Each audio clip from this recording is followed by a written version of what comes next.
มาเบิ่งอยู่ในข้อที่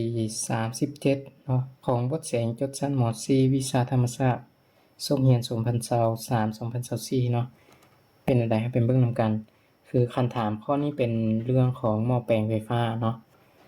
ที่เพิ่นให้มาแม่นเพิ่นว่าหม้อแปลงไฟฟ้าหน่วยหนึ่งต่อใช้ระบบไฟ220 โวลต์เนาะมีควรเข้มกระแสไฟฟ้าแล่นผ่านก็สายต้นแม่น0.3 แอมป์อันนี้เนาะและได้ผลลดระดับไฟฟ้าอยู่ก็ใส่สำรอง12 โวลต์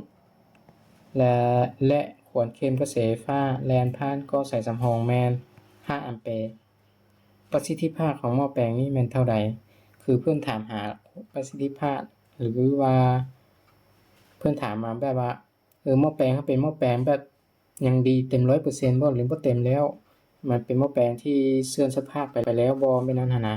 เราต้องไปเสาะหาว่าเปอร์เซ็นต์เป็นเท่าใดเนาะคันตอบก็มีอยู่ในนี้มีเพิ่นตอบมาเป็นข้อกอแล้วแต่ว่าอันนี้เป็น91เนาะ92ก็มีเปอร์เซ็นต์ก็มี94 95ก็มีเปอร์เซ็นต์ฉะนั้นเราไปเบิ่งว่าหม้อแปลงมันอยู่ในสภาพเท่าใดเปอร์เซ็นต์เนาะหม้อแปลงที่แปลงไฟฟ้านะมันอยู่ในสภาพเท่าใดเปอร์เซ็นต์โอเคฉะนั้นเราก็จะไปเขียนสิ่งที่รู้ก่อนในนี้นะ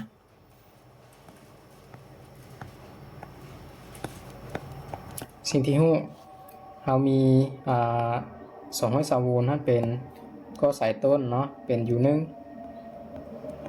ผลลบระดับไฟฟ้า U1 220 โวลต์และควรเค้นกระแสไฟฟ้า 0.3 แอมป์ก็จะเป็น I1 กันเท่า 0.3 แอมป์เนาะส่วน12 โวลต์ก็จะอยู่ในก็ใส่สำรองแล้วเนาะใส่สำรองแล้ว12 โวลต์นี่นะฉะนั้นจะเป็น U 2 เท่า 12 โวลต์แบบนี้และ5 แอมป์อยู่ในนี้คือขวดเข้มในก็ใส่สำรองเนาะมีขวดเข้มเป็น5 แอมป์ฉะนั้นก็จะเป็นตัว I แล้วเนาะ I 25 แอมป์เนาะแบบนี้โอเคบัดนี้ให้เราไปสอบหา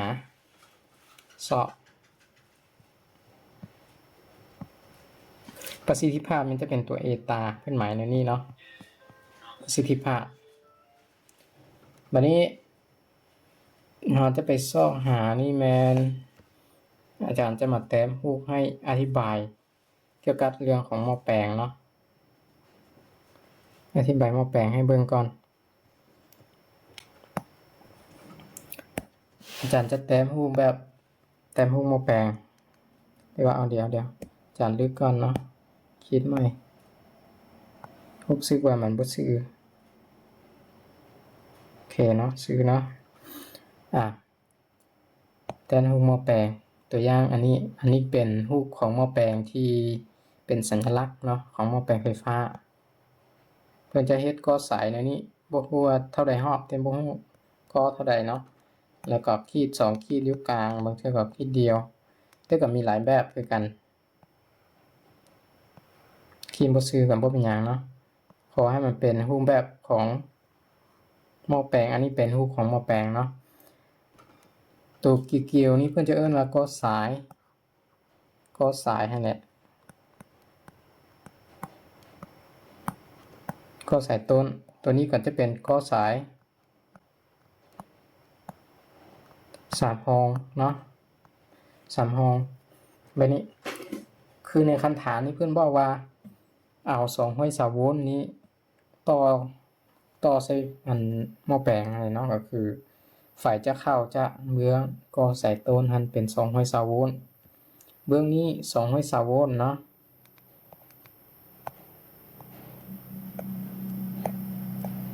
220 โวลต์และเบื้องนี้220 โวลต์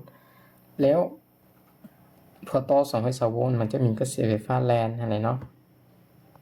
กระแสไฟฟ้า I นี่จะแล่น0.3 แอมป์ไว้นี่มาแหละ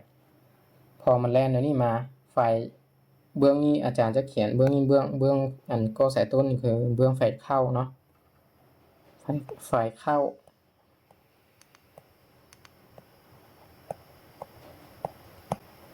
เบื้องไฟเข้าส่วนเบื้องนี้จะเป็นเบื้องไฟออกเนาะ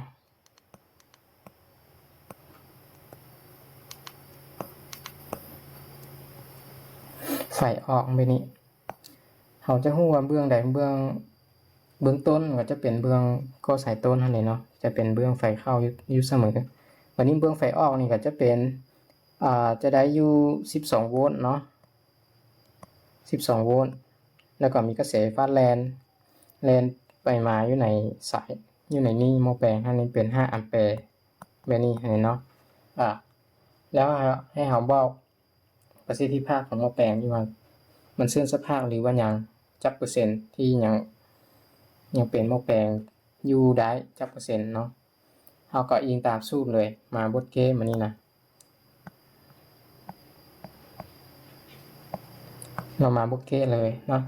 บดเกนี่ก็จะอิงใช้สูตรประสิทธิภาพเนาะตามสูตร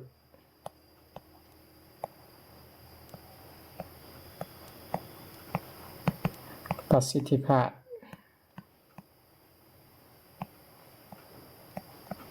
ของหม้อแปลง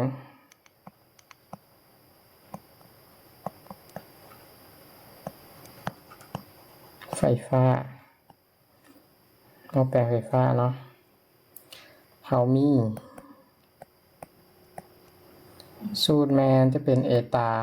เท่าไปเป็นกำลังไฟฟ้าเนาะ P มีผลเพื่อนจะเขียนอันนี้เลยนะสูตรเทของมันนะมีผลส่วน P ทั้งหมดเป็นกำลังเนาะส่วน P ทั้งหมดคูณให้กับ100%แบบนี้อย่างนี้เรายังรู้ว่า P มีผลแล้ว P มีผลไม่ P ใด P ทั้งหมดไม่ P ใดทั้งหมดก็คือไฟฟ้าที่เข้ามาทั้งหมดเนี่ยเนาะหมายถึงทั้งหมดแมนตอนที่มันเข้ามาตัวมีผลแมนตอนที่มันออกมาเนี่ยเนาะผลที่มันออกมาเขาจะว่าอย่างนั้นเนาะทั้งหมดไฟเข้ามาทั้งหมดเท่านี้อาจจะเป็น100%นั่นแหละไฟเข้ามานะแต่ว่าผลที่มันแปลมาอาจจะได้อยู่90%เพราะไม่นั้นมันเสียอย่างไปเสีย10%ไปว่าไม่นั้นไปเนาะฉะนั้นในสูตรก็จะเป็นแบบนี้แต่ว่าบางเทื่อเนี่ยเพื่อนจะเขียนเป็น P2 ส่วน P1 เนาะเพื่อนจะเขียนแบบนี้เลยไอตาเท้า P2 ส่วน P1 ในนี้ก็ง่ายเนาะเอาแบบง่ายๆในนี้ง่ายเลยเพราะว่ามี I1 I2 แล้วแต่ว่าถึงเราจะเขียนสูตรนี้ P2 ก็คือ P มีผลเนาะ P1 ก็คือ P ทั้งหมดอะไรเนาะแบบนี้ฉะนั้นอาจารย์อธิบายตัวนี้ให้เข้าใจแล้วเอาไปใช้สูตรให้มันถึกเนาะโอเคลืมก่อนอันนี้ในสูตรกำลังไฟฟ้า P มีผลP มีผลก็คือ P2 อะไรเนาะก็คือ P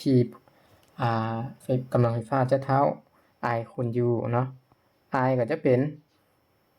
I2 U ก็จะเป็น U2 คือกัน P ทั้งหมดก็จะเท่าเป็น I1 U1 แบบนี้เนาะ I1 U1 ฉะนั้นเดี๋ยวนี้เราก็มาแทนค่าซะเลยเนาะก็คือจะได้เป็นถอนมาทางหน้านี้เนาะได้เอต้าเป็น I 2 U 2ส่วน I 1 U 1คูณ100%แต่ว่าอันนี้ในสูตรนี้เรายังเขียนเปอร์เซ็นต์ได้อยู่เนาะที่ว่าตัวแทนเราไม่ต้องเขียนแล้วก็ได้ I 1ก็จะเป็นI 2เนาะเป็น5คูณ U 2นี่เป็น12ส่วนให้ครับI 2กับI 1เนาะ 0.3 คูณU 1 220 โวลต์เนาะ220 โวลต์แบบนี้คูณ100ไม่ต้องเขียนเปอร์เซ็นต์แล้วก็ได้เนาะเดี๋ยวนี้เราก็คูณเลย5คูณ12ออกอยู่5 2 10 5 1 5เป็น6ก็จะเป็น60คูณ100ขึ้นมาเนาะ100คูณขึ้นมา3คูณ22ออกอยู่66เป็นนี้หาร66อะไรเนาะก็จะเป็น 6,000 หาร66 ใบนี้ออกเท่าใดเบิ่ง6,566ออก90.9เนาะ94.9 94.9น่ะ94.9นี่เฮาอันนี้เป็นค่าเทของมันเนาะ94.9เนาะ9%แต่ว่าเพื่อนบ่มีจุดเฮาก็เกือบเท้าเลยเนาะ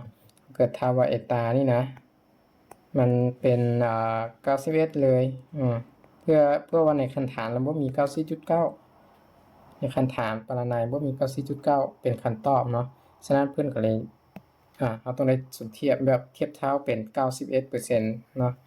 91% ฉะนั้นมาตรงกับข้อก91เป็นคำตอบที่ถูกเนาะข้ออื่นแม่นบ่ถูก91แสดงว่าหม้อแปลงนี่มันเสื่อมสภาพจาก 100% มันเสื่อมไป 9% ประมาณนี้เนาะเสื่อมสภาพ 9% แล้วเป็นหม้อแปลงที่บ่ดีแล้วบ่ค่อยดีแล้วแม่นนั้นหั่นแหละเนาะแต่ว่ายังใช้ได้อยู่เปอร์เซ็นต์ยังหลายเนาะโอเคฉะนั้นข้อที่37จะมีอยู่ประมาณนี้